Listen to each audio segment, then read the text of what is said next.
বাড়ির সামনে বারান্দা অথবা ছাদ থেকে আর তুলোর টুকরো ভেসে আসতে বেড়াতে দেখা যায় না।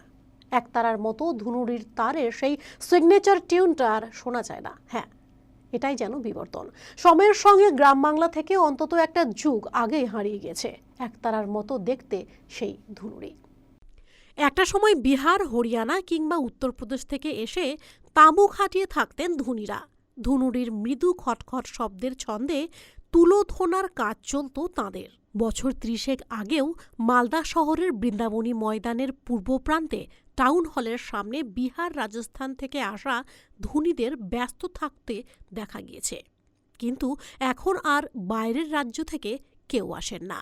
সেই জায়গায় দখল নিয়েছেন লাল মোহাম্মদ এবং শাহ আলমরা। না, এদেরও ইচ্ছে নেই। এই পেশা ছেড়ে দিতে পারলেই নাকি এদের রক্ষা মিলবে। কিন্তু উপায় কোথায়? লাল মোহাম্মদের আক্ষেপ, পেটের দায়ে বছর 10 আগে কাজটা শুরু করেছিলাম। এখন ইচ্ছে থাকলেও ছেড়ে যেতে পারছি না। অন্য কাজ তো আর শেখা যাবে না। লাল মোহাম্মদ আর শাহ আলম 2 ভাই। সঙ্গী বলতে তাদের এক জামাইবাবু। লাল মোহাম্মদের বাড়ি মানিকচকের নূরপুরে। লাল মোহাম্মদের 2 ছেলে। নূরপুর হাই স্কুলে পড়ে, একটি 10ম শ্রেণীতে, আরও একটি 6ষ্ঠ শ্রেণীর ছাত্র। তাঁর কথায় ছেলেদের এই কাজে কখনোই আনব না। মানিকচকের শাহ আলম এবং লাল মোহাম্মদ শহরের টাউন হল লাগোয়া বাঁধের ধারে তোষক সেলাইয়ের ফাঁকে জানালেন, এখন আর ধনুকের মতো ধুনুরি নেই। তুলো ধোনার কাজটা ধান ঝাড়াই করার মেশিনের মতো একটি যন্ত্র দিয়ে করতে হয়।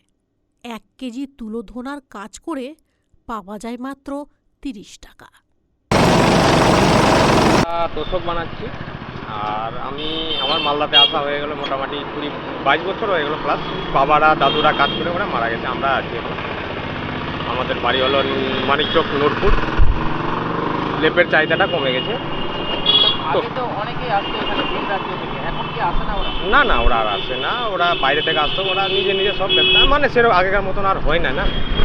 ওরা আর আসে না। নিজে নিজে, আর যারা লোকাল আছে ওরা নিজে নিজে ব্যবসা চালু করে দিয়ে নিজে নিজে যেখানে সেখানে স্ট্যান্ডে মানে কিছু মাল নিয়ে বসে ওরা নিজে বিক্রি করছে। আগে তো দোকানে কাজ করতো না, সেই জন্য। আর এখন করে না, সব নিজে নিজে চলে গেছে। আছে মার্কেটেও কাজ, কিছু কিছু লোক আছে। এখন কি তাহলে লেপ তোষকের চাহিদা নেই? তোষকের চাহিদা আছে, লেপের চাহিদাটা কমে গেছে, যে র্যাকগুলো, দামি দামি র্যাকগুলো নেমে। এটা তো আমার বাপ দাদারা করতো আগে থেকে, তো এখন আমরা করছি। তো আগের মতন কাজ হচ্ছে না, মানে এখন ব্ল্যাঙ্কেট উঠে গেছে, তো ওই তার জন্য একটু কম হচ্ছে।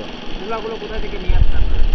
আমরা নিয়ে আসি যেখানে তুলা তৈরি হয়, ওখান থেকে, ফ্যাক্টরি থেকে। কতদিন ধরে করে আসছেন? আমি মোটামুটি 7-8 বছর থেকে ছিলাম, তো ছোটো থেকে কাজ শিখছিলাম, এখন শিখে নিয়েছি।